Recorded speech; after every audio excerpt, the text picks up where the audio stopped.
Komna block अंतर्गत पेंड्राबंध पंचायत खेल पड़िया जिला आदिवासी कल्याण संघ पक्षर विश्व आदिवासी दिवस पालित होईछि।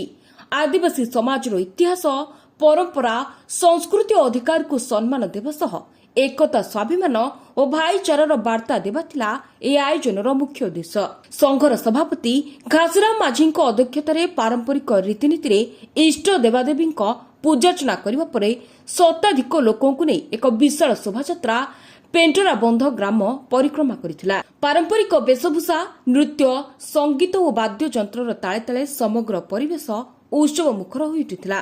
सभारे जल जंगल जमीर सुरक्षा शिक्षार प्रसार एवं भाषा परंपरा और संस्कृतिर सुरक्षा पर आलोचना होइथिला।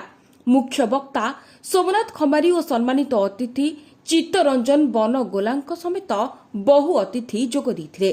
वक्ता माने आदिवासी संस्कृति को माटीर परिचय और परंपरा को गर्व बोली अभिहित करी आगामी पीढ़ी को निज ऐतिह्य प्रति सचेतन करने को आह्वान देइथिले।